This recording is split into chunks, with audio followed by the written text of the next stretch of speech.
Olá, meus caros. Aqui é o Corvo e volto para fazer uma revisita ao segundo conto do primeiro livro da série The Witcher, do Sapkowski, que é chamado de Um Grão de Veracidade. O evento para ele, onde nós discutimos mais profundamente e abrimos para debates e apreciações, está aí no Clube do Livro, link no Discord, anexado aí na descrição do vídeo. Para quem se interessar a debater um pouquinho mais acerca deste conto e apreciar um pouquinho o texto do Sapkowski mais a fundo, é só ingressar aí através do link no Clube do Livro, aqui do Cantinho do Corvo. Bem, como o segundo conto do livro, do primeiro livro da obra, é mais do que natural que o Sapkowski, o autor da obra, continue a introduzir alguns conceitos, um pouquinho mais do lore, do mundo que ele quer apresentar para os seus leitores. E uma necessária pontuação em relação à escrita do Sapkowski deve-se ao fato de que ele é um autor que não é o típico narrador romancista de fantasia que apresenta de uma vez o seu lore.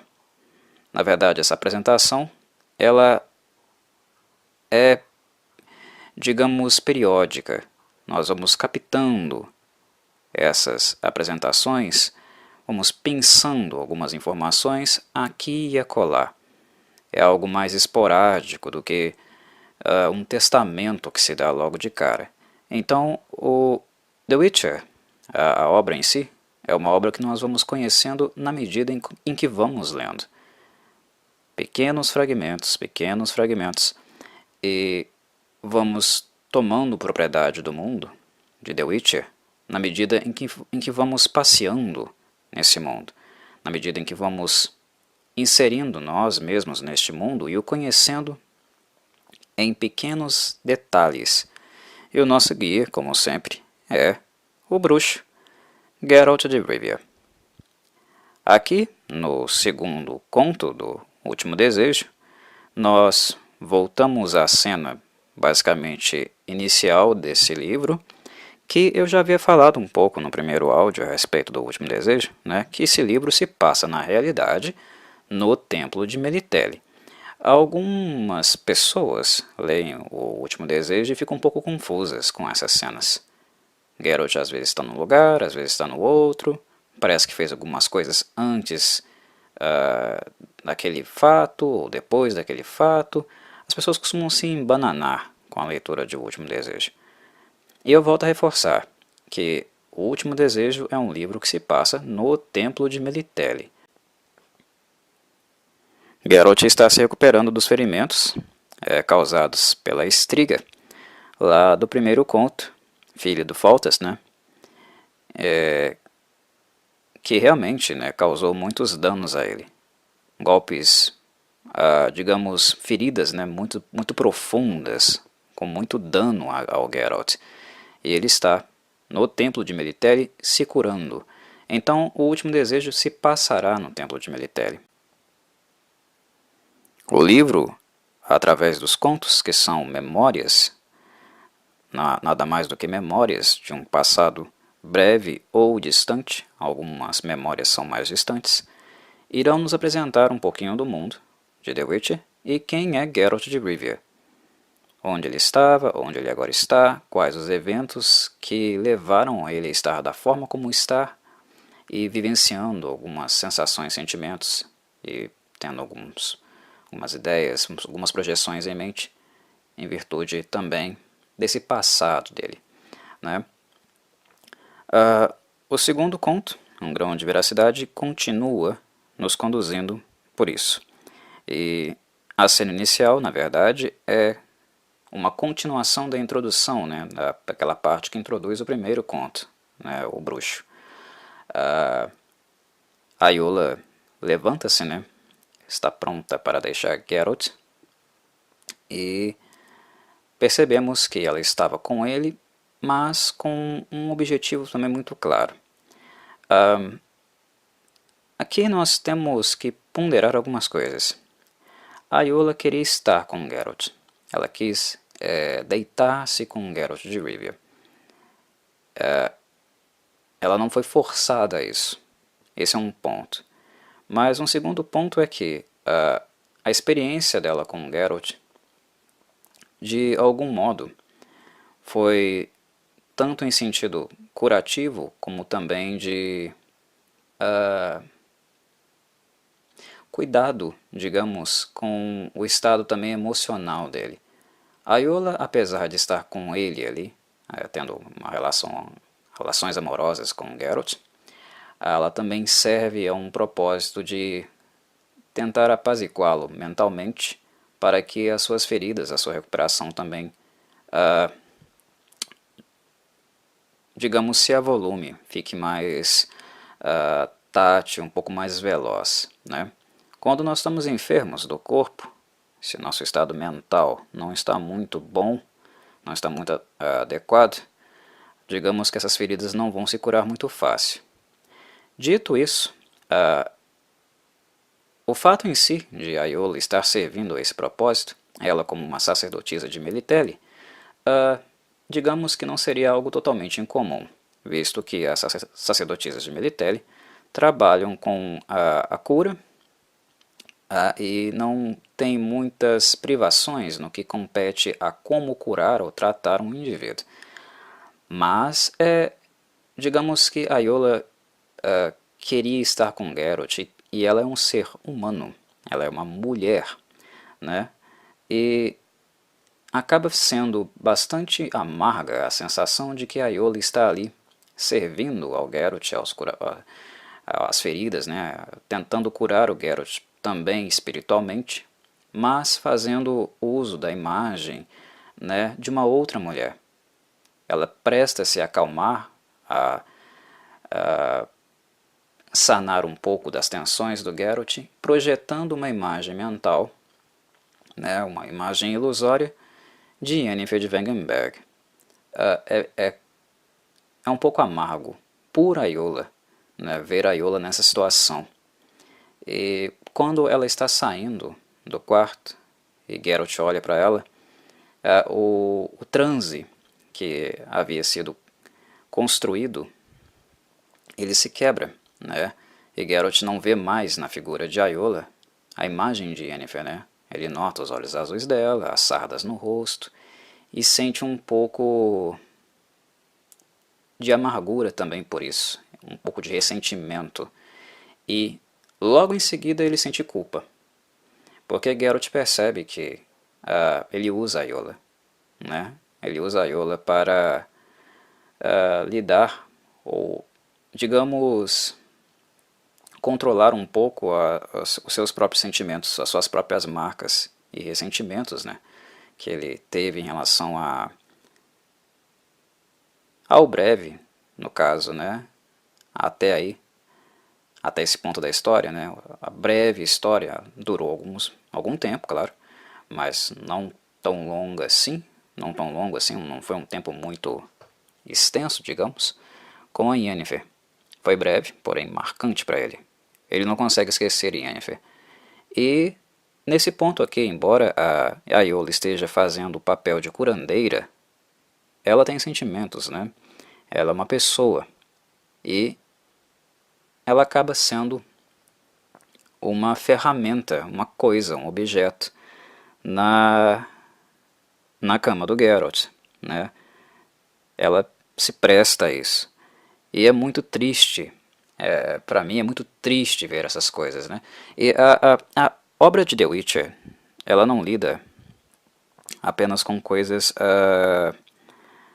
bonitinhas, né? Ela mostra muitas mazelas, tanto sociais quanto de gênero, né? E várias outras coisas nesse sentido. Então ela é uma leitura muito amarga, às vezes, porque ela expõe constantemente realidades e questões muito pontuais, marcantes e relevantes no nosso meio social, coisas que ainda perduram, né, na nossa sociedade. E aqui é mais uma vez, né, o Sapkowski incomodando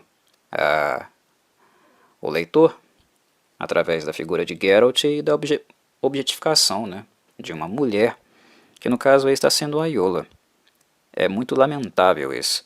E Geralt se dá conta e sente aquela ponta, né, de culpa, uma culpa que ele irá ter que carregar. Mas eu volto a afirmar, como crítico de Geralt que eu sou, e vocês sabem que eu sou, alguns que ouviram, consultaram alguns áudios anteriores meus, que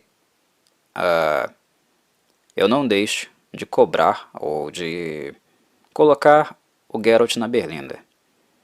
Geralt sabia que estaria usando a Iola. Ele soube que usou a Iola. No momento que ele olha para ela e não vê a Yennefer e sente aquele ressentimento, e logo em seguida sente também uma pitada de culpa. Quando a ficha cai, estou usando essa menina, né? Estou usando essa garota.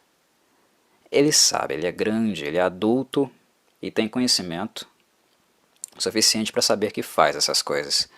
Sentir culpa depois de cometer o ato é cômodo. Muito cômodo. Depois de usar e potencialmente ferir, embora isso seja um pouquinho, talvez não muito apropriado para a Iola, no caso, né? É difícil dizer se ela foi ferida ou não. Deixa a história rolar, né? Deixa ela se desenvolver, não vamos apressá-la aqui. Mas a questão é que fazer o ato e se arrepender depois, tendo condições objetivas, claras, de evitar que isso aconteça, ter a ciência de que isso é algo que pode ser evitado, arrepender depois é bastante cômodo, né? Muito cômodo, Sr. Geralt de Rivia. Depois que o estrago está feito, sentir culpa, né? Eu sou um crítico do Geralt e sou um crítico da relação que ele tem com as mulheres, da forma que ele as usa para manejar, para lidar com as frustrações que ele tem com a Yennefer. Isso eu irei sempre colocar, irei sempre frisar a cada vez que o Geralt objetificar uma mulher. Então, acostumem-se. Acostumem-se porque eu sempre vou tocar nessa ferida. Aqui é mais um episódio. Nesse ponto também, a Nenneck aparece, a introdução de uma personagem aí que será, né, muito importante para a saga, que é Nenneck, a sacerdotisa mor, digamos, né, a maior autoridade no templo de Melitele. E falar de Nenneck também é falar um pouco da própria Melitele, que é uma divindade, né, que o Sapkowski apresenta, uma divindade do seu mundo, que é uma divindade muito, muito antiga, né? Ela já é adorada há muitas e muitas eras. E, como toda religião, sofre também mudanças e alterações de acordo com o contato e significação, né, que ela tem dentro de um meio social, contato que ela passa a ter também com outras culturas. Então, algumas mudanças ocorrem no meio do caminho. Alguns sincretismos religiosos acontecem, né, onde noções como, por exemplo, aqui no texto é colocado, né, sobre Deus, noções de colheita, fertilidade, casamento, parto, esses, digamos, dogmas e fundações de religiões distintas começam a se relacionar e entrar também, começam a permear o culto e a crença de Melitele. Então Sapkowski apresenta-nos a religião da Melitele, na verdade, como uma religião muito voltada para o gênero feminino, né, para a imagem do feminino. Ele usa até, inclusive, algumas citações, algumas falas do Jaskier, do bardo, que ainda não foi nos apresentado, mas será. E quem conhece The Witcher sabe quem é o Jaskier, né, dispensa apresentações. Mas também através de algumas falas do Jaskier, Sapkowski nos apresenta um pouco essas noções da deusa Melitele e a que ela serve. E a grande imagem dela, né, voltada para o feminino, visto que ela é a deusa da fertilidade e do parto. E digamos que na obra Nenneck, além de ser uma grande amiga do Geralt, é quem conduz, né, quem media para que a obra de Melitelli, os dogmas de Melitelli, sejam de alguma forma seguidos, né, exercidos no mundo. E o templo de Melitelli, lá em Elander, que é onde o Geralt está, presta-se à formação, né, de sacerdotisas que cultuam a Melitelli, que poderão se tornar amas, orientadoras, parteiras, médicas, várias outras coisas, desde que essas profissões, né, ou ofícios dessas sacerdotisas, que tendem a não ficar ali, né, porque ali é apenas uma escola de formação, elas irão sair para o mundo e exercer a fé de Melitelli, elas tendem a seguir profissões e ofícios que estarão relacionados à fertilidade, ao parto e coisas relacionadas a isso, né? O Templo de Melitelli também é narrado e descrito como um lugar fantástico em termos medicinais, e é justamente por isso que o Geralt procura o Templo de Melitelli depois de ter sido arrebentado pela Estriga, filha de Foltest.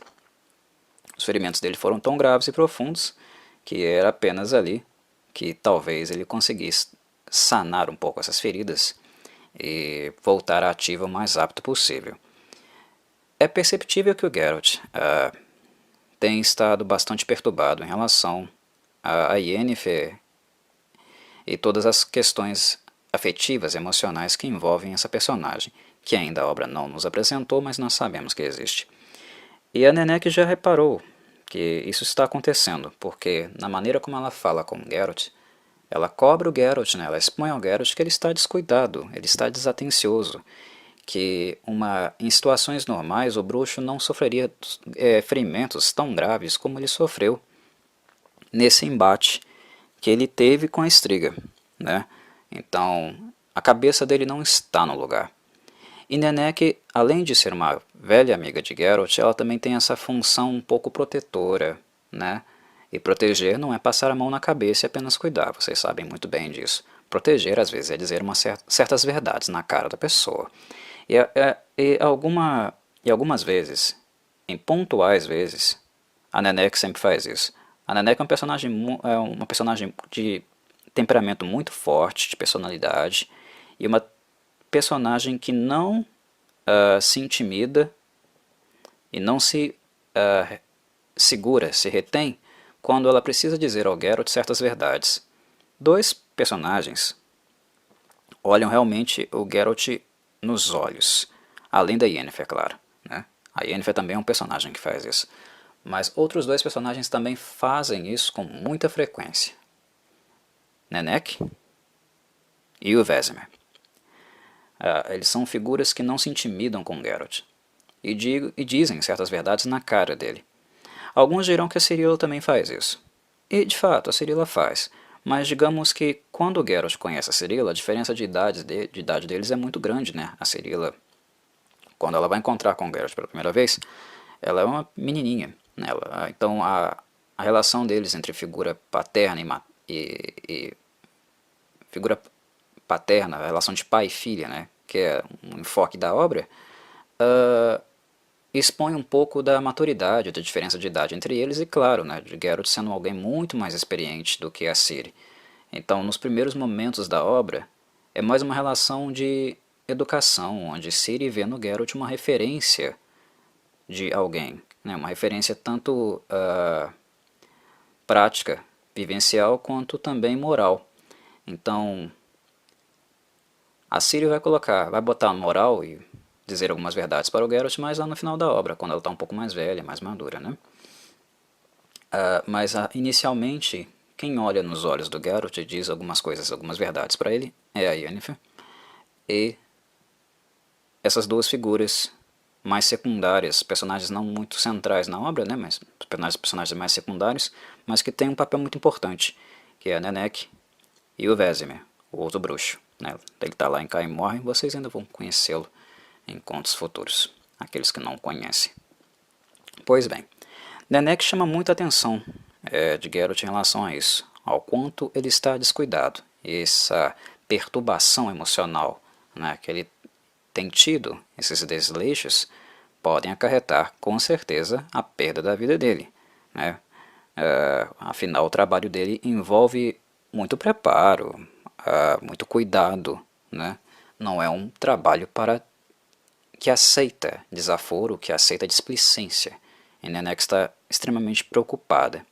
E não é o fato de ser o templo de Melitele em Elander um dos melhores lugares do mundo para se curar, não é o fato de que o templo de Melitele seja talvez a melhor farmácia que existe no mundo de The Witcher, onde uma imensidade de ervas diferentes podem ser encontradas, que alguns ferimentos do Geralt, sérios ferimentos do Geralt, poderão ser curados ali, né? E Nenek demonstra certa preocupação em relação a isso.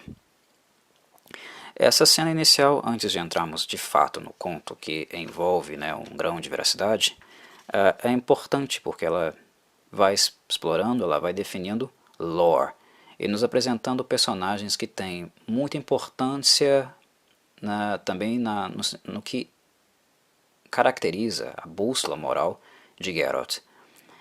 Quem é próximo do Geralt são pessoas às quais o Geralt tem muita consideração. E quando ele pensa e reflete algumas vezes, né, ele procura por algumas respostas, no meio dos seus dilemas, ele sempre pensa nessas pessoas. Então, essas figuras de referência, mesmo que elas não estejam presentes no decorrer da obra, como Nenek e Vesemir, serão alvos do pensamento e da reflexão dele certamente. Mergulhando então em um grão de veracidade, o título do conto em si, né, e que é alvo aqui do nosso podcast, nós vemos Geralt como ele, na maior parte do seu tempo, está sozinho, numa estrada deserta, em cima da Plótica. Plótica, né, a sua égua baia, que é sempre a sua companheira. Um detalhe importante é que Jaskier, normalmente na obra, sempre acompanha muito o Geralt para cima e para baixo, né? Onde o Geralt vai, o Jaskier dá um jeitinho de ir atrás. É como cão e carrapato, né? Se podemos nos referir assim, né? O Geralt no caso é o cão e o Jaskier com certeza é o carrapato. Mas existem momentos que o Jaskier não está presente. Onde o Jaskier está presente são, na maior parte, o que nós temos enquanto narrativa dos livros. Porque são eventos que o Jaskier, talvez em 90% deles, né, da obra, ele está presente, porque ele é o narrador, de fato, né, aquele que registra as experiências, as histórias, as aventuras desse bruxo, e também as desaventuras, né, desventuras, digamos assim, do Geralt. Então, o que nós temos, bibliograficamente falando, são presenças de Jaskier. 90% dessas presenças são físicas, ele está presente. Mas digamos que tem um 10% aí, ou talvez uns 15% que o Jaskier não está. E que a obra nos indica, nos aponta que de alguma forma o Geralt acaba falando para ele, dando exemplos para ele, narrando, aí o Jaskier vai lá e faz os seus registros, né? Mas embora nós tenhamos essa percepção de que tanto os livros quanto o Jaskier é figura marcante e alguém que registra os feitos do bruxo, na sua maneira toda pomposa e até exacerbada muitas vezes, né? Ele escreve bardicamente, né, digamos. Mesmo que tenhamos essa forte impressão, a vida de um bruxo não é uma vida de muita companhia, né? É uma vida basicamente solitária. E tudo aquilo que não é apresentado nos livros é bastante solitário. A vida de um bruxo é bastante solitária. E é um traço marcante da obra, sensível da obra, e que algumas pessoas deixam passar batido. Plótica, a égua a qual o Geralt de Rivia sempre nomeia da mesma forma, embora muitas plóticas já tenham passado pela mão dele, é sempre Plótica, é sempre esse nome. Ele sempre vai nomear a sua égua baia como Plótica, algo que a CD Projekt Red ela traduz, ela mostra bastante de forma competente nos games, né, a égua trocando de cor e tal. Sim, a, a Plotka é sempre uma companheira do Geralt, ele a vê assim, ele a considera assim. E Plotka é um animal, é uma parceira de Geralt para ele. Ele vê o animal e trata o animal com um profundo respeito, né? Ele é como aquele ser humano, né? São como aquelas pessoas que têm um animal e vê o animal realmente como um membro da família, não como uma coisa, não como um simples pet, como um brinquedo. Plotka para o Geralt é alguém importante, é uma parceira dele, e ele tem profundo respeito com o animal, na maneira como ele trata, conversa com ela. E o conversar de Geralt com Plotka é uma das coisas mais engraçadas também, mais hilariantes, digamos, dos livros.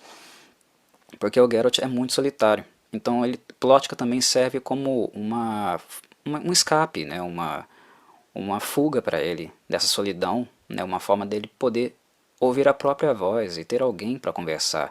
Plotka é companheira de Geralt. Ele fala com ela não à toa, porque ele sempre está sozinho.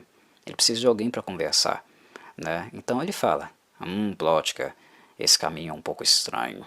Talvez devêssemos ir para outro lugar. Nossa, Plotka, hoje está muito calor. Ele conversa com a égua como se ela fosse um ser humano, né? Isso também é importante para a própria saúde mental dele, né?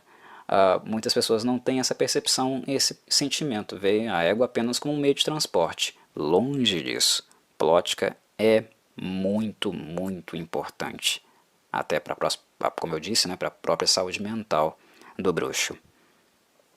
Em um grão de veracidade, né, ele se depara com um pequeno acontecimento no meio da estrada, né, que na verdade é a constatação, né, de um assassinato.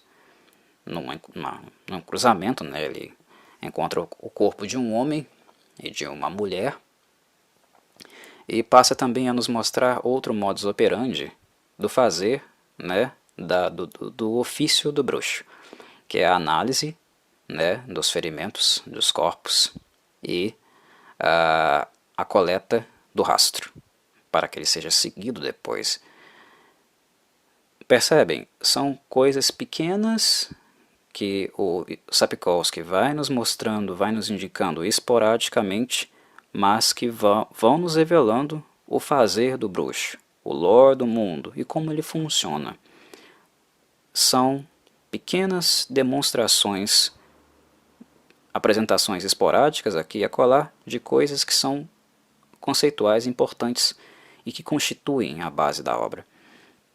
Então o Geralt encontra esse casal, né, supostamente um casal, isso não está claro, morto na estrada, analisa um pouco seus ferimentos e segue um rastro, que acaba o levando para uma área inóspita dali, né, pouco habitada, na verdade nada habitada, é uma casa deserta, embora tenha florestas, a mata ali seja uma mata densa.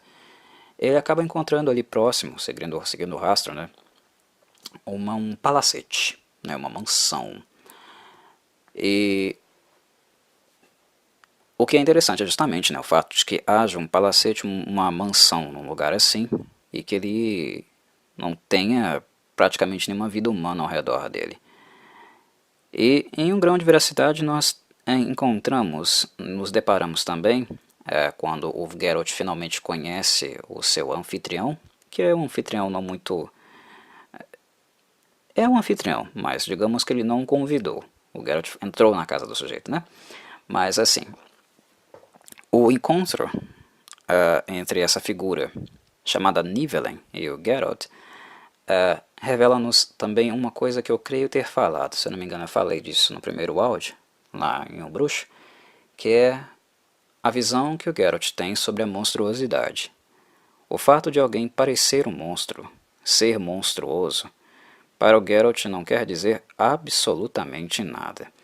Um bruxo tem o ofício de matar monstros, mas um bruxo não necessariamente, pelo menos o Geralt de Rivia, né, parte daquela bússola moral dele que eu havia falado lá no primeiro áudio.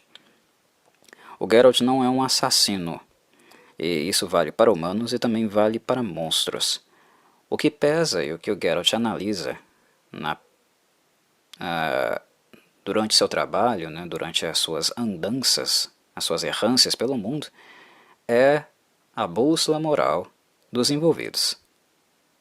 Para o Geralt, um ser humano pode ser tão monstruoso quanto uma criatura com, sei lá, 40 tentáculos, né? Depende da conduta, da forma que ela se mostra. O Nivellen, a princípio, né, ele iria se apresentar depois, iria dizer o nome para o Geralt depois. Eu não estou narrando aqui, né, o conto linearmente, eu estou apenas fazendo comentários sobre ele. Importante frisar isso. A princípio, ele tenta intimidar o Geralt, né, para que ele vá embora. Até porque ele tem aparência monstruosa. O Sapkowski descreve a personagem como alguém, né, um humanoide com rosto, né, monstruoso. Embora o corpo dele também, né, tenha ficado forte, troncudo e tal. Mas a princípio é um monstro humanoide. Ele é bem peludo, né, ele tem uma cara, né, um focinho que parece de urso. Né, ele lembra um humanoide urso, talvez um licantropo urso, mas ele é um humanoide monstruoso com uma cara peluda que lembra urso e uma bocarra, né, cheia de dentes e umas presas também tão grandes e volumosas que lembram até presas de javali. E como um monstro, e o histórico que envolve monstros e seres humanos, né, é muito natural que, a princípio, um monstro vá querer, né, pelo menos um monstro racional, que é o caso aqui do Nivellen, vá querer espantar, né, os visitantes. Né, porque monstros normalmente são caçados, são perseguidos pelos humanos. Então, a princípio, a postura dele, né, o comportamento dele, na ótica, né, na perspectiva de um monstro, é totalmente normal. Mas o que é de fato interessante e que o Geralt percebe nesse encontro, né, que é totalmente determinante na forma como o Geralt passa a conversar e até surpreende o Nivellen, né, com essa civilidade, o fato de Geralt não agredi-lo de caras, porque ele é feio, né, isso surpreende bastante o Nivellen, porque não é uma coisa comum. Mas o que pesa aí na análise do Geralt é o fato de que Nivellen é um humano na pele de um monstro. Algo que o Geralt não sabia ainda. Mas o que dá ao Geralt essa informação? Comportamento. Pura e simplesmente. Um monstro, ele não é socializado. E isso não quer dizer apenas idioma, mas quer dizer também maneira de se portar. Você pode, por exemplo, tomando um licantropo, por exemplo, né? Pode haver licantropos que não viveram entre humanos. Licantropos que viveram apenas no meio do mato, digamos assim, né? Em áreas selvagens. A forma de se portar socialmente, compor frases, colocações, mesmo que ele conheça algum tipo de idioma, né? algum dialeto, é diferente de um licantropo que é um licantropo urbano, que ele vive na cidade, se camufla na cidade, caça na cidade, por exemplo, né? São monstros socializados, e isso deixa o Geralt bastante encucado, né? Sem falar, claro, que o sujeito estava trajado, né, com roupas finas, num palacete. De cara o Geralt vê que não se trata de um monstro comum, mas de um monstro que está em condição monstruosa. Tinha uma maldição ali, houve uma transformação ali. Até porque a casta do monstro que ele vê não é uma espécie identificável, não é uma espécie catalogada, digamos assim. Como eu havia falado, não é um licantropo. É um monstro, é um humanoide com aparência monstruosa. Né? Então Geralt já saca que ali tem mais do que aparenta. É mais do que a imagem aparenta. E é por isso que Geralt de Rivia nunca tira a espada, apenas porque um monstro, um bicho aparece. Aqueles que são racionais, aqueles que têm a mesma condição de falar, de se expressar, Geralt os ouve. E é por isso também que ele acumula contatos e amizades tanto no mundo dos humanos, quanto no mundo dos monstros. Porque para ele, o que faz um monstro não é a sua aparência. Nivellen fica bastante surpreso. E por ser um monstro solitário, né, na maior parte do tempo, ele passa anos solitário, ele acaba gostando da presença do bruxo, né, o convida para entrar, né, é hospitaleiro na medida que o bruxo se porta assim com ele, e nós vamos sendo apresentados a outros elementos, outros pontos da história, que vai ficando cada vez mais claro que Nivellen está nessa condição de amaldiçoado. Geralt faz muitas perguntas para o Nivellen durante esse texto, né, durante esse conto, que até deixa ele um pouco irritado. Parece que Geralt está o entrevistando. Embora ele não tivesse sido contratado para isso, né, ele está o entrevistando para saber o que diabos aconteceu com esse cara, que ele está monstruoso desse jeito. E um outro detalhe, né, eu acho que é um detalhe relevante a ponto de ser narrado, de ser descrito aqui também, é o fato do poder absurdo, né, que não necessariamente está no Nivellen, mas está naquele lugar. A aura de poder e as coisas absurdas, totalmente inexplicáveis do ponto de vista físico, né, que acontecem ali. Por exemplo, o fato de Nivellen sentir fome e apenas bater na mesa e comidas aparecerem do nada, brotarem do nada, jarros, comidas, bebidas e coisas do tipo. O que envolve aquele palacete, a história daquele palacete, são coisas de uma força muito gigantesca, né? Algo que é interessante na obra do Sapkowski é como ele dialoga com algumas histórias e com fantasias externas, né, de outras leituras que ele fez, algumas leituras até populares, né, que digamos aí que se esbarram em aspectos do mundo Disney, digamos assim, né, de narrativas e fantasias com esse aspecto, com essa estética, mas que ele acaba adaptando e fazendo, né, escrevendo sobre elas ao seu modo, ao seu estilo, né. Então não é estranho para The Witcher coisas absurdas ou completamente fantásticas acontecerem, né, super mágicas acontecerem no seu contexto, nas suas histórias, nos seus ambientes, mas é sempre de uma forma witcheriana, digamos assim, né? É uma forma sapkowskiana de apresentar isso, de dialogar com isso. Mas sempre há uma análise, sempre há uma indagação. Por que as coisas são assim, né? O contato de Geralt com Nivellen, ele levanta muitas suspeitas, tanto em relação à maldição que o ronda, e também o fato de Geralt ter chegado ali seguindo um rastro e, antes disso, ter encontrado com uma figurinha, né, bastante curiosa no meio do caminho. O que faz Geralt realmente chegar no palacete foi o encontro com uma outra figura previamente. Foi aparentemente uma jovenzinha, né, de vestido branco, pele, né, bastante clara, que o Sapkowski chega a descrevê-la como uma pele transparente, de tão branca que ela é, cabelos profundamente negros e olhos negros. Geralt, ao encontrar com ela no meio do caminho, não tem muito tempo de fazer realmente contato com ela, entrar em diálogo com ela, porque ela foge, né? Ele inclusive chega a se apresentar, olá, né? Como é que você tá e tal. Mas a figurinha, né? A pequena jovenzinha foge, mas pelos traços dela, né?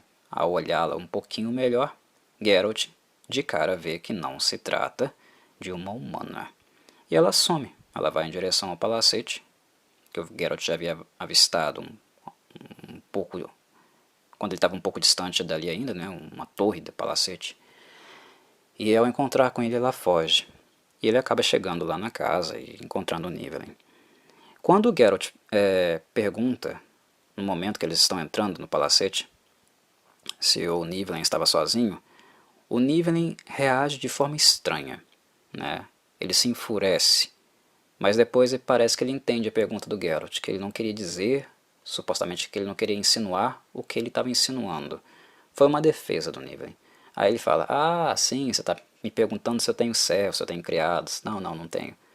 Mas o Nivellen, na verdade, ele se incomodou porque o Geralt estava cutucando, metendo bedelho, né, em uma questão, um ponto, que ele estava escondendo, de que ele teria alguém ali sob sobre o seu teto, sobre o seu zelo, que é no caso essa figurinha lá que o Geralt encontrou no meio do caminho. E o fato dele se enfurecer, dele ter entregado isso de cara, né? Ele entrega que é segredo, e ele entrega também que é um assunto bem, digamos, privado, um pouco complicado, que ele não está muito afim de mexer. E Geralt vai captando, né, como um bom Witcher. Ele não chegou a ser um Batman, né, como em termos de investigador, mas digamos que o Geralt está sempre averiguando as coisas, sempre pesquisando, né, cruzando informações e colhendo dados para suas análises. O Geralt é um dos melhores bruxos, né, pelo menos na narrativa, ou a série, né, deixa isso bem claro, nesse aspecto. Na maneira como ele colhe informações das sutilezas que ele tem fazendo isso e como ele as interpreta. E Nivellen deixa muita coisa escapar. E a conversa com Geralt é tão averiguativa, mas o Geralt ao mesmo tempo é tão cordial que o Nivellen acaba entregando com o tempo, ele vai se soltando e revelando as coisas. Não antes deles terem um pequeno entrevero, né? Quando o Nivellen também testa o Geralt, né? Visto que o Geralt é tão excêntrico quanto ele.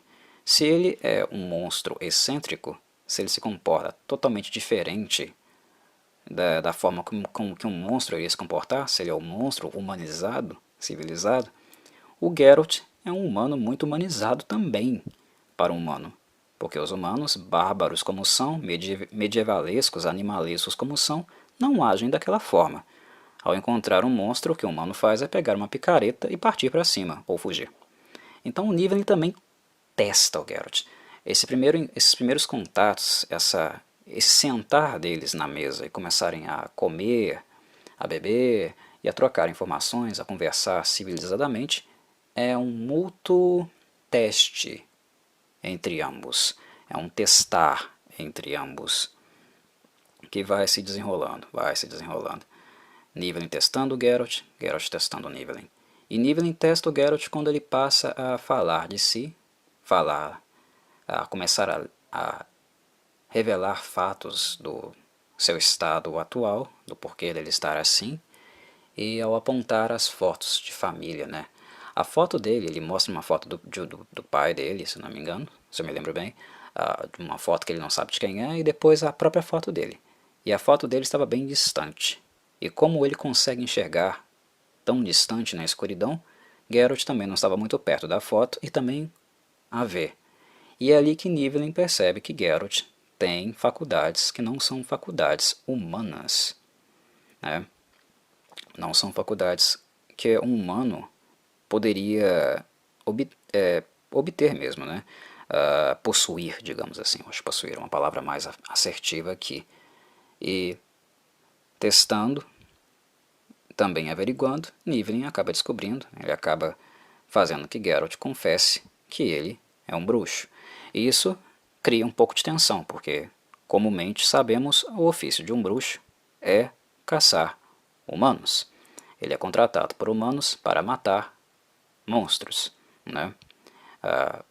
Nivellen vê o medalhão, acha estranho também. Então essa análise é uma análise mútua.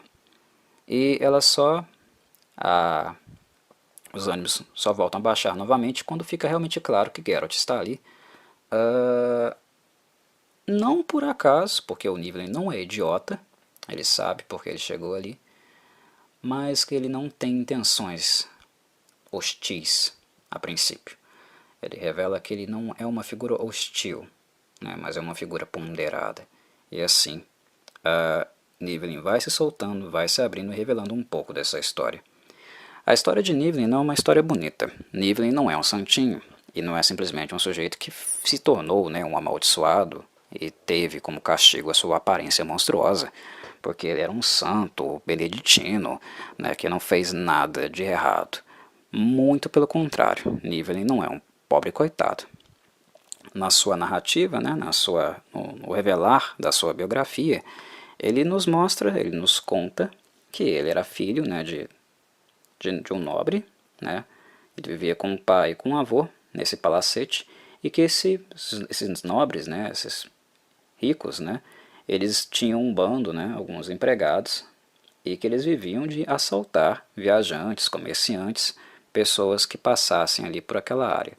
E foi exatamente isso que fez com que essa área, com o passar do tempo, né, fosse ficando desabitada, né, uma área mais inóspita. O que fez também com que eles começassem a assaltar lugares um pouco mais longe dali.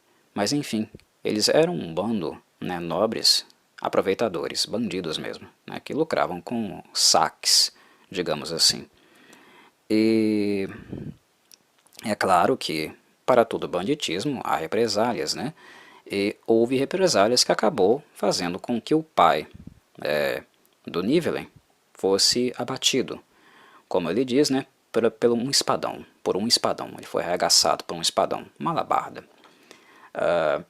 E como o avô do Nivellen já não tinha mais condições, inclusive, de ir ao banheiro sozinho, tão senil que ele estava, acabou caindo, né, sobre o Nivellen o fato de ter que cuidar dos negócios, né, do banditismo, digamos, né, da família dele. E ele revela, né, que ele era muito novo, ele era jovem, né, e não tinha experiência, e foi um grande peso para ele ter que lidar e ganhar principalmente o respeito do bando, né, porque ele não era um sujeito bonito, né, ele era inexperiente, né, imaturo, né, ele não era um sujeito muito forte, era um cara mais franzino, digamos assim, né? Então, foi uma grande responsabilidade para ele.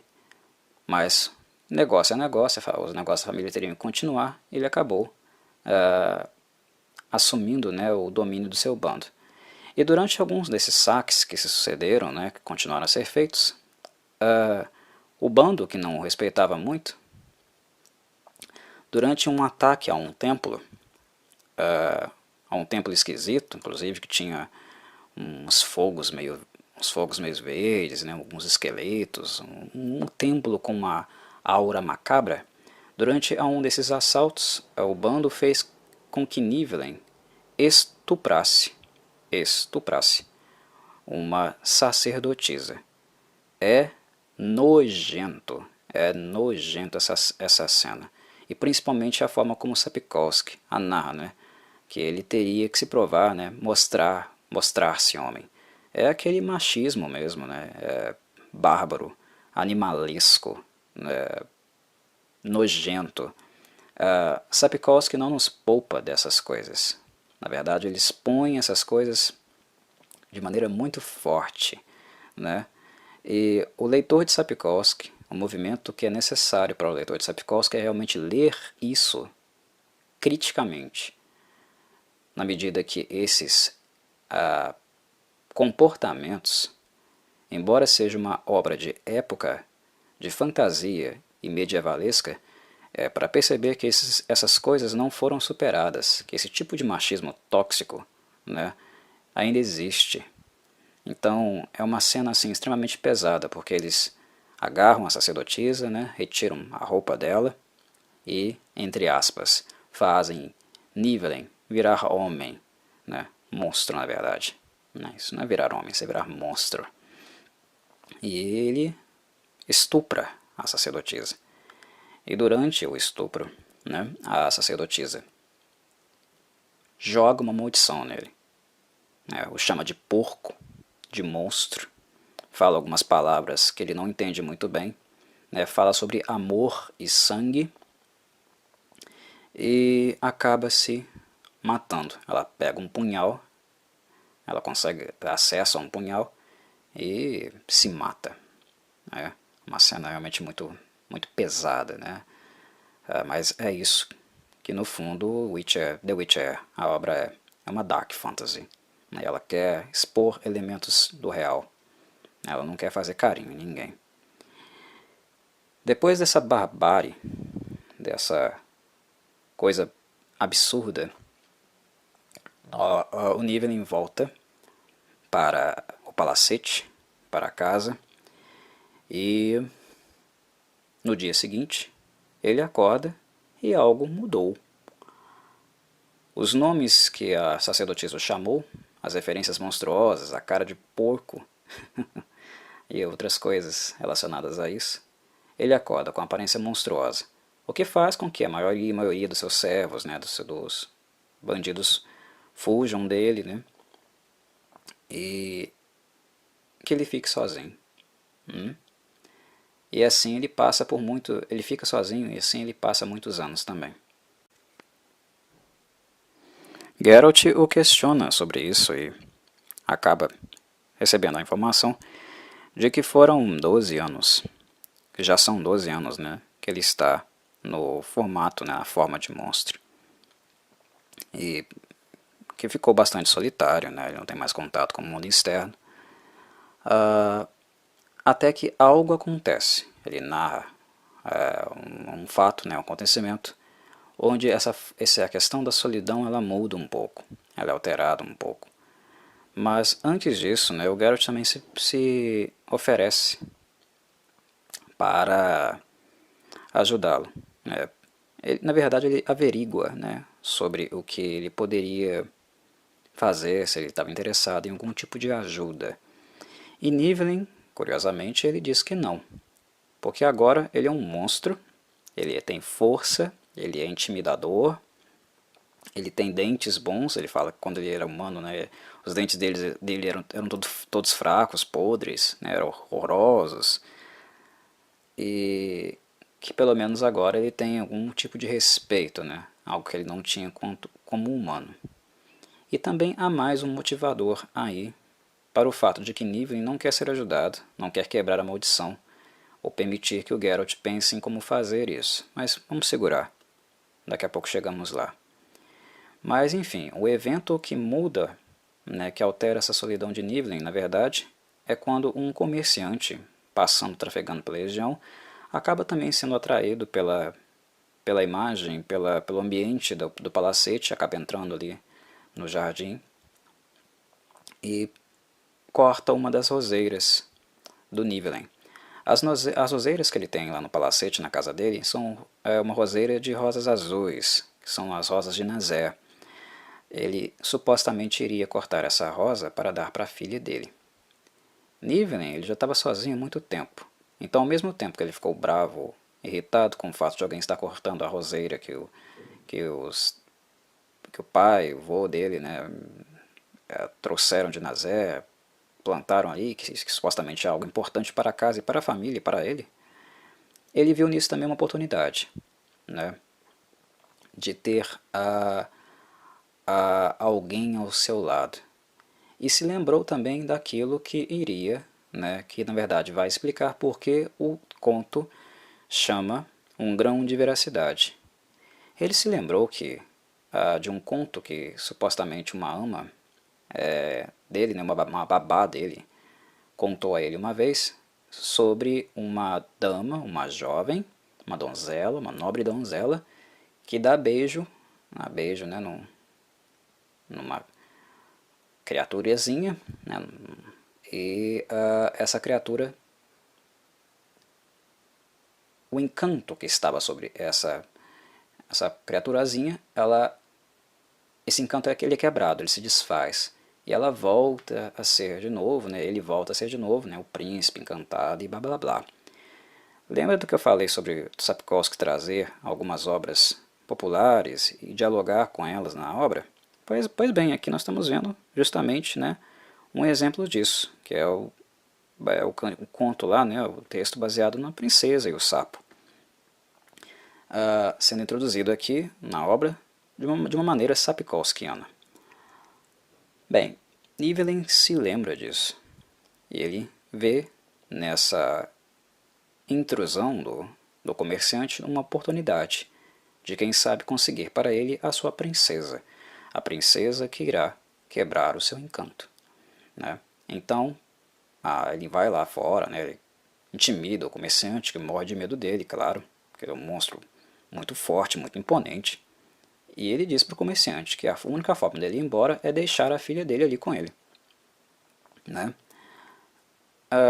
O comerciante fica desesperado, porque a filha dele é alguém só de 8 anos de idade. Algo que o Nivellen não sabia.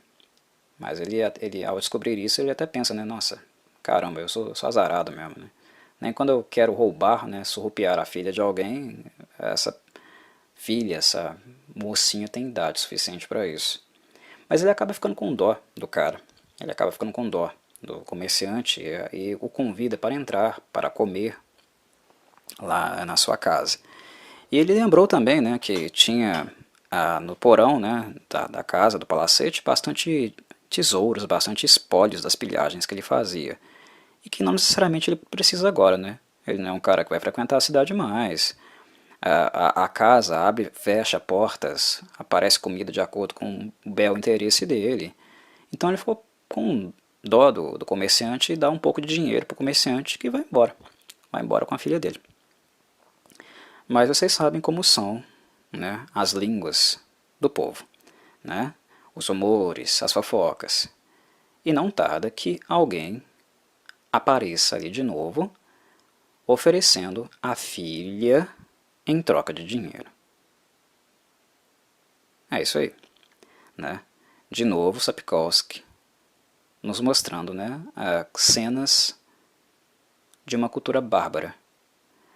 Isso nos faz entrar em contato, né, com acontecimentos reais mesmo, né? E não apenas da época medieval. Gente que vende a filha, usa a filha, coloca a filha na prostituição. Se vocês forem para a Ásia, né, tem até turismo disso lá. Se vocês forem para Assunção, ou não digo Assunção, mas Assunção tem também. Mas, por exemplo, nas regiões fronteiriças do Brasil, nas cidades fronteiriças do Brasil, vocês vão ver cenas assim. A gente olha para a obra do Sapkowski e pensa que isso é coisa de um contexto medievalesco, mas não é não, gente. Tem gente que é tão pobre, que vende a própria filha, coloca a própria filha na prostituição para ter o que comer, né? E é de novo o Sapkowski jogando essas coisas na nossa cara, né? De novo o Sapkowski esfregando, né, as mazelas sociais, a barbárie que a gente vive na nossa cara. Então, pessoas passam a visitar o Nivellen, levando suas filhas para vendê-las para ele por um determinado período de tempo. O primeiro comerciante, né, que teve aquele episódio com ele, aquele acontecimento lá com ele, deve ter informado que ele gostava de menininhas, que ele gostava de jovenzinhas, né, e que ele trocava as filhas, poderia trocar as filhas por dinheiro. E começa a ir tanto gente muito pobre para trocar as filhas lá com ele, quanto, né, gente que não precisa de dinheiro, mas que vê naquilo uma oportunidade de fazer um caixa, né, coisas absurdas. E é por isso que eu falo, né, por isso que eu coloco em contraposição, né, na verdade espelho, né, essas cenas em coisas que a gente vê, né, em cidades muito pobres, fronteiriças, ou até mesmo em cidades muito pobres aqui mesmo dentro do Brasil, né, tanto no Sudeste, no Nordeste, no Norte, no Sul. Tem coisas assim, existem coisas assim ainda, né, nojentas.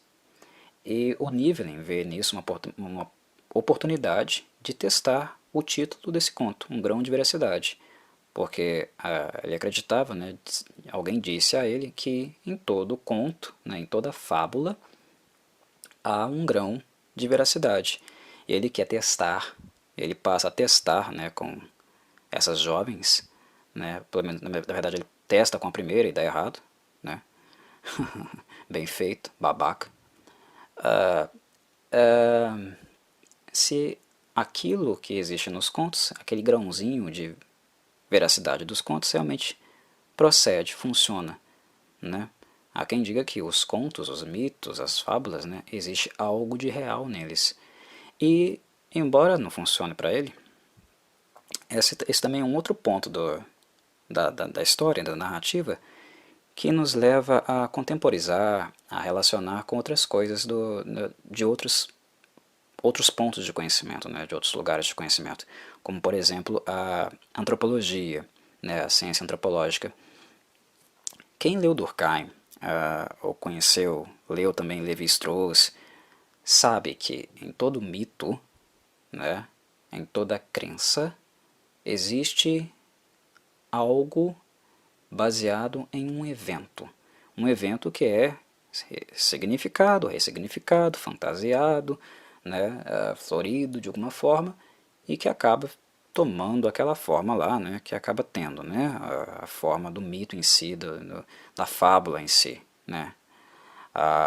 Mas existem eventos, acontecimentos que acabam desencadeando, movendo, né, o imaginário de um povo. Só fiz esse parêntese nessa colocação porque é uma coisa também que eu achei também interessante de fazer, né. Se nós temos lendas urbanas, né, por exemplo aqui no Brasil, né, a loira do banheiro, aquelas coisas esquisitas, né, que cada região aí do Brasil vai ter as suas, tem um acontecimento, alguma coisa, um evento que leva as pessoas a fabularem, a construir essas coisas, né. Eu creio que o Nivellen vai testar nesse sentido. E ele acaba quebrando a cara, porque não dá certo, mas ele acaba quebrando a cara de uma outra forma também, porque ele é meramente usado. As primeiras donzelas, né, as primeiras jovenzinhas, têm extremamente medo dele, mas depois de algumas semanas elas vão se soltando e acabam ficando com ele. Algumas já chegam, não estão nem aí, vão para a cama com ele mesmo, né? Ele tem até, cita até o caso, né, de uma delas, a Fene, que eles até brincavam de assustar viajantes e curiosos, né? Ele saía loucamente, furiosamente dentro da mansão, ela nua em cima dele, como se ele fosse um cavalo, né, um potro, tocando um berrante do avô dele, coisas assim, né? Tinha umas que eram mais devassas e não ligavam muito para se ele era monstro ou não, iam para a cama com ele mesmo. Mas muitas outras, né, estavam ali sem querer, né, eram muito jovens, tortura, a violência absurda, né, que o Nivellen colocou essas mulheres. E tem um ponto que eu acho que é um ponto importante, é interessante fazer um acento aqui de postura do Geralt. Quando o Geralt merece crítica, eu critico. Quando o Geralt merece consideração, né, um elogio, eu também faço. Porque o Geralt questionou o Nivellen em um momento, porque o Nivellen se portou de uma forma a qual ele deu a entender que ele fazia uma benfeitoria para essas pessoas. E o Geralt o questiona nesse sentido. Você acha que realmente não está causando nenhum mal fazendo o que você está fazendo com essas pessoas? Com essas mulheres? Você acha realmente que não está causando um mal para elas? Né? Aí o Nivellen fica todo ressentido, né? Indignado. Ah, mas elas chegaram aqui maltrapilhas, você tem que ver, eu tornei elas donzelas, eu melhorei a vida delas, blá blá blá, né? E o Geralt questiona isso. Você realmente é capaz de dizer que não causou nenhum mal a essas pessoas, a essas mulheres? O fato é que, independente do que ele tenha feito com essas mulheres, com essas jovens, se ele colocou comida na mesa da família delas, ele usou de um estado indigno, degradado da vida, de miséria, de pobreza, para tirar proveito dessas moças. Se elas estivessem em uma situação de vida digna, os pais e elas não teriam se prostituído. Não teriam se tornado objeto do Nivellen. Então, esse papo de que, eu tornei elas princesas, sim, né? Mas tornou elas princesas porque elas mal tinham o que comer, elas iam morrer de fome. Você apenas utilizou, né, do estado indigno, degradante da vida dessas mulheres, né, para ter as suas aventuras sexuais e lidar e tratar, sanar, mesmo que momentaneamente, a sua miséria própria, a sua solidão. Isso é nojento, né? E tem muita gente que romantiza isso, né? Tirei a mulher, né, do buraco, ou paguei, agora ela tem dinheiro. Tem gente que romantiza a violência, né? Romantiza a objetificação. E o Geralt faz esse apelo moral, ele questiona. Nesse ponto do livro ele questiona, né? Nesse ponto do conto, ele vai e questiona, faz a crítica que ele tem que fazer. E é por isso que eu critico o Geralt, quando ele mesmo objetifica as mulheres, porque ele tem esse conhecimento. Em cenas como essa, em momentos como esse, ele demonstra que ele tem tal consciência. Mas ele também faz parte desses processos, desse problema, quando a questão se refere aos problemas emocionais dele. Ele também acaba ferindo, usando os outros. Mas ele tem consciência. Esse tipo de postura que ele teve com o Nivellen revela que ele tem. É por isso que eu cobro. Porque se ele fosse um desgraçado mesmo, né? Um babaca, um puta de um machista mor, incorrigível, eu não falava nada. Né? Simplesmente o veria como um merda mesmo, né? Nada mais do que isso. Né? Mas o Geralt, ele precisa de crítica porque nós vemos nele capacidade para mudança, potencialidade para mudança, ser alguém melhor, né? E é algo que nós vamos acompanhar e ver acontecendo na obra, ele se tornando alguém melhor. Lentamente, progressivamente, com muita ajuda, né? Principalmente de Yennefer e Cirilla, mas nós vemos que o Geralt do final da obra é alguém muito melhor do que ele era aqui nesses princípios, nesses primórdios. Enfim, Nivellen faz o que faz e acaba também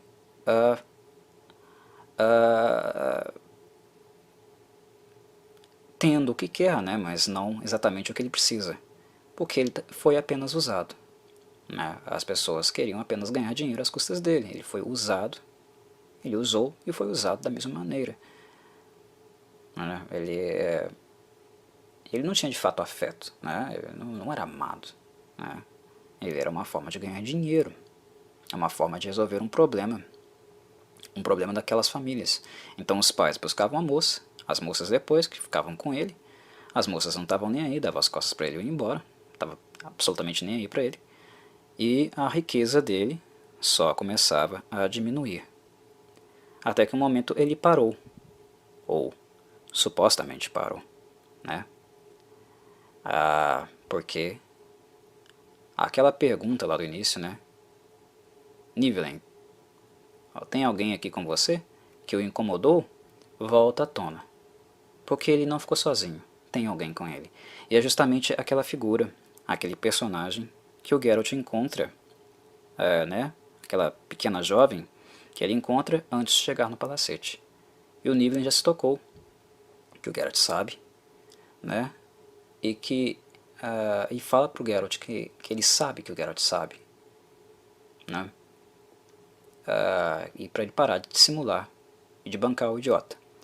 E que não dá conta dele. E que ele não vai falar sobre isso e não vai lidar com isso. Nesse ponto do conto, o Geralt já tem todas as informações que ele precisa. Ele já sabe o que se trata.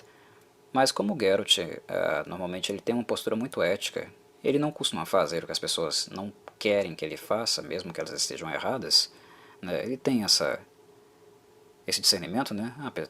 Aquela história, né? Você sabe que a pessoa vai quebrar a cara, sabe que a pessoa vai se dar mal, né? Tenta avisar, tenta ajudar, mas a pessoa não quer, não tem como você forçar ela. Não é da conta do Geralt realmente, ele vai embora, né? Ele resolve ir embora, sair dali, enfim. Mas algo que também fica claro e fica suspenso no ar é o fato daqueles corpos que ele encontrou, né, no início do conto, bater com a descrição dos acontecimentos que o Nivellen narrou, né?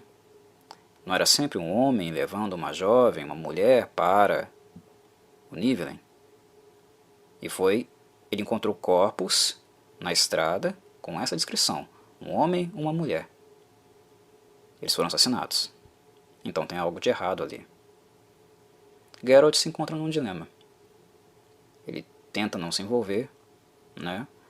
Mas ele acaba sendo envolvido de alguma forma, porque a criatura que ele acreditou ser uma Undina, por causa das características, né, que ela apresenta, não apareceu, não se revelou por acaso. Ela atraiu o Geralt também, né? Ela também tinha a intenção de atrair o Geralt, ela atrai suas vítimas. E na verdade ela viu no Nivellen uma possibilidade de ter, né, um território, né, um território de caça onde ela pudesse se alimentar dessas vítimas, visto que o Nivellen, por causa da sua riqueza, né, e da sua fama de explorador de jovens, digamos assim, né, passou a atrair muitos comerciantes, muitos viajantes e pessoas ali que iam sempre ali visitar as suas, oferecer, né, oferecer as suas filhas. Ou seja, ela não precisaria nem mais caçar, né, a comida estava sendo entregue em casa, a domicílio, né, bem por aí mesmo, né, entrega a domicílio. É o lanchinho sendo entregue em casa. Então ela viu nisso uma oportunidade. E também viu uma oportunidade no fato do Nivellen, além de estar solitário, precisar de uma companhia a qual ela poderia suprir, né? Vê também nele o fato de que ele é um monstro, né? Ele é um monstro muito forte, né? Com um físico muito avantajado. Ele também poderia ser um guardião. Ela poderia não estar sozinha e ainda por cima ter uma defesa. E o que eu não falei antes, e é preciso falar agora nesse ponto, é que o Nivellen também se nega a ser destransformado, ele nega uma quebra de maldição, porque ele acredita que quem se apaixonou por ele, que é a Undina que apaixonou por ele, supostamente, né, se apaixonou porque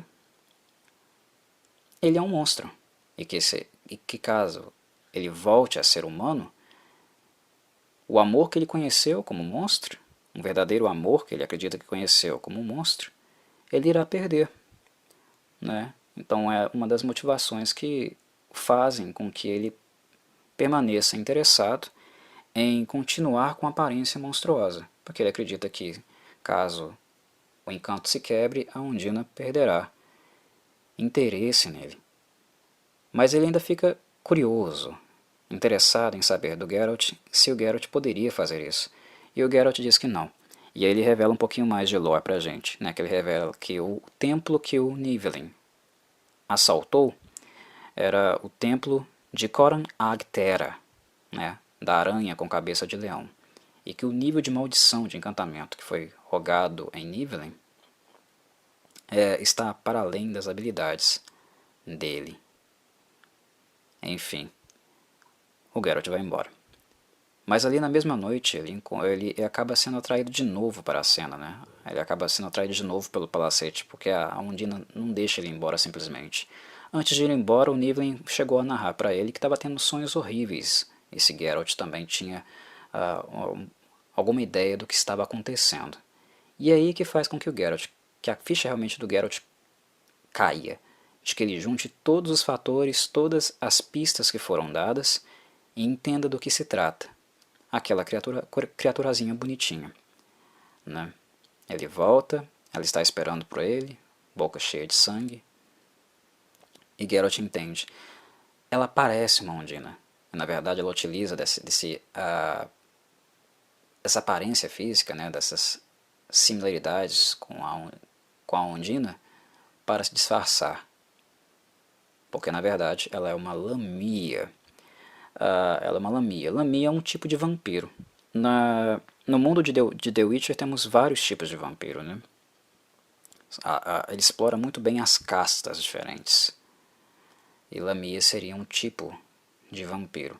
É um tipo de vampiro que utiliza muito da sedução e o controle mental. Então ela estava não apenas seduzindo o Nivellen, deixando o Nivellen na mão dela, utilizando da própria carência dele para isso, como também invadindo os sonhos dele, né, para que ele fizesse o que ela realmente quisesse. E o Geralt acaba descobrindo tudo isso, né. De praxe tem um confronto, né, entre ele e a Lamia. Supostamente naquela noite ela teria matado o Nivellen para ficar com todo o palacete para ela, né, o território para ela, porque o controle que ela estava tendo sobre ele estava se enfraquecendo. Mas enfim, o Sapkowski brinda, né, os mais carentes, né, aqueles que têm o maior afã por cenas de combate, com um combate bem visceral como a Lamia. Vampiros no mundo de The Witcher, pessoal, vampiros no mundo de The Witcher é má notícia. Eles são fodas demais. E lutar com uma Lamia é muito complicado. E a Verina, no caso, né, que é a nossa Lamia aqui da vez, a nossa vampira da vez, a Verina, se não fosse pela ajuda do Nivellen, que acabou sobrevivendo, né, talvez o Geralt teria sucumbido para ela. Ela deu um trabalho danado para o Geralt. Mas o fato dela ser um adversário complexo e complicado também ajuda o Sapkowski a introduzir para nós os sinais do bruxo. Já havia falado um pouco sobre eles lá no primeiro vídeo, né, quando eu revisitei o primeiro conto, mas aqui ele aproveita que o inimigo é temível, né, um sinal não é suficiente para lutar com um inimigo desse porte, né, com esse tipo de poder, e ele acaba também na literatura achando a oportunidade que ele precisa para apresentar para nós outros sinais do bruxo, que foram o sinal de Axia. O Axia ele usou bem cedo na obra, né? Ele usou com a Plótica. Com a Plótica, o Sapkowski também aproveita, eu acabei esquecendo lá no começo, né, de falar sobre isso, ele aproveita também para apresentar dois outros aspectos aqui. O sinal, um dos sinais, né, que é o Axia, que é um sinal que o bruxo utiliza para acalmar os sentimentos ou controlar mentalmente uma criatura. A Plótica lá no começo, né, quando eles acham os corpos e começam a se dirigir para o palacete, ela fica muito nervosa, porque diferente dos humanos, né, de nós, os animais, como diz o Geralt, né, eles têm uma percepção um pouco mais aflorada do que nós para perceber auras malignas, né, ameaças, digamos assim. Então a Plótica está sempre nervosa. E tanto na primeira cena, lá do início do conto, como na noite, que acaba sendo a noite do combate de fato com a Verina, o Geralt tem que usar o sinal, né, de Axia para acalmar, controlar a Plótica, porque ela estava muito agitada. E isso acaba também servindo para ele para perceber que não se trata simplesmente de uma Undina, porque se fosse uma Undina, talvez a Plótica não teria ficado tão nervosa assim, né? Isso ajuda também a desmascarar a Verina. Com a Plótica também nós vemos um elemento ser introduzido, que é um elemento fundamental e que muita gente que não lê os livros criticou quando saiu, né, o clipe da série, né, o trailer da série da Netflix, e apareceu o Geralt com uma espada só. Nos livros ele não usa as duas espadas nas costas, não usa as duas espadas nas costas. E como a série será uma adaptação baseada nos livros, ela está mantendo fielmente esse aspecto. O Geralt sempre deixa uma espada com a Plótica. Se ele precisa usar a de ferro, ele usa a de ferro. Se ele precisa usar a de prata, ele usa a de prata. Mais uma fica, porque ele não precisa usar as duas, né? As espadas são importantes e têm o seu papel? Tem. Mas ele não carrega as duas nas costas, né? Ele deixa sempre uma com a Plótica. Por que ele vai carregar um peso adicional? Vocês já viram espadas? Já pensaram que é carregar uma espada? A espada você coloca ela nas costas, na bainha, ela atravessa o seu corpo. Para o serviço do bruxo, para a mobilidade que ele precisa ter uma espada a mais, além de ser peso a mais, é um objeto que possivelmente pode também atrapalhar o seu movimento. Bruxos, por exemplo, não usam armaduras pesadas de metal, porque eles precisam se movimentar. A vantagem física que eles têm, com a habilidade física, com a destreza, né, a flexibilidade corporal, a velocidade, seria algo, uma vantagem que eles conseguiram mutagenicamente e que eles iriam perder se eles usassem armaduras pesadas. Usar armas, escudos a mais também passa aí, né, um pouquinho pela mesma lógica. Então por que duas espadas? Usa-se a que precisa, a outra fica com a Plótica.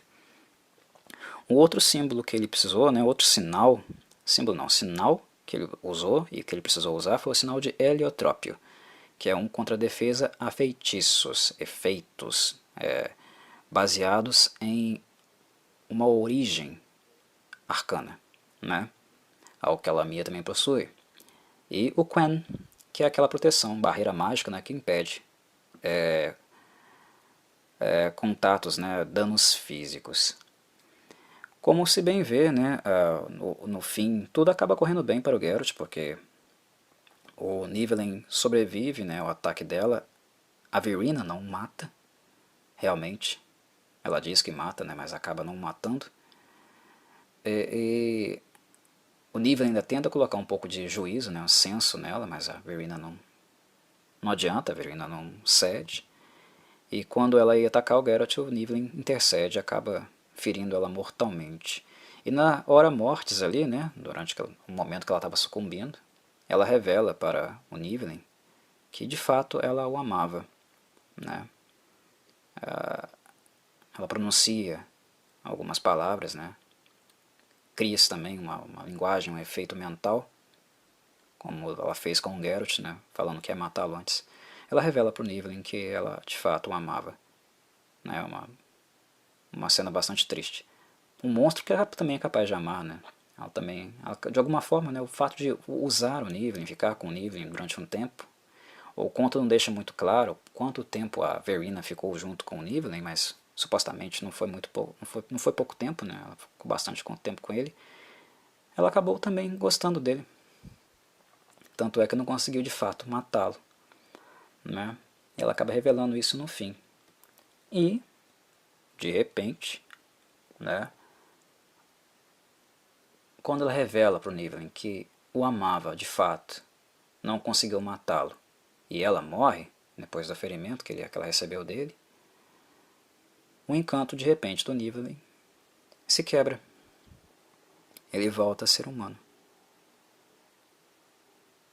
E aí retorna a questão do grão de veracidade, que há algo nos contos, né, nos mitos, nas fábulas, há um pinguinho de verdade, há algo que é baseado na realidade. E o Geralt acrescenta, né, com ênfase, que é também um momento muito bom, muito marcante desse fim do conto, né, que no caso da fábula aí que serviu de referência, né, da princesa e do sapo, da quebra do encanto, né, o elemento que de fato faltava para o Nivellen e que ele não testou, né, que ele não se atentou, era o amor, né, para o encanto se quebrar, para a maldição se quebrar, o amor tem que ser verdadeiro.